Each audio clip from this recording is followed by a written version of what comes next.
So, జీవితకాలం అనేది depend అయ్యేది ముఖ్యంగా ఒకటి లంగ్ క్యాన్సర్ స్టేజింగ్ అనేది, ఇంకోటి రకం అనేది.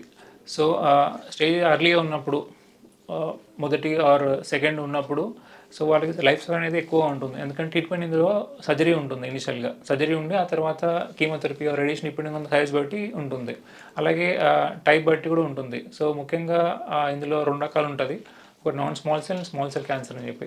స్మాల్ సెల్ క్యాన్సర్ అనేది జనరల్‌గా అగ్రెసివ్ ఉంటుంది. ఆల్‌దో సేమ్ సైట్ తీసుకున్నా గానీ ఇందులో క్యూర్ రేట్స్ అనేవి తగ్గుతా ఉంటాయి అన్నట్టు.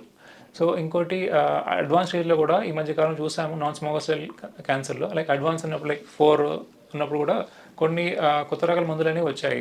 సో, అది ఎంతమందికి కీమోనే ఇస్తుండే. బట్ ఇప్పుడు చాలా మారాయన్నట్టు డ్రగ్స్ కూడా. లైక్ ఆఫ్టర్ బయాప్సీ తీసాక కొన్ని టెస్టింగ్ అని చేయబడుతుంది. మొదలు టెస్టింగ్ అంటారు వాటిని. వీటి వల్ల ఏమవుతుందంటే టాబ్లెట్స్ అనేది. టాబ్లెట్స్ వాడడం వల్ల కొంతమంది లైక్ 3 సంవత్సరాల నుంచి 7 సంవత్సరాలు, 9 సంవత్సరాలు కూడా చూసాము. ఈవెన్ స్టేజ్ 4లో కూడా అడ్వాన్స్ అనేది చూసాము. బట్ ఎంత ఎర్లీగా ఉంటే అంత క్యూర్ రేట్స్ అనేది ఇంప్రూవ్ అయ్యే ఛాన్స్ ఉంటుంది.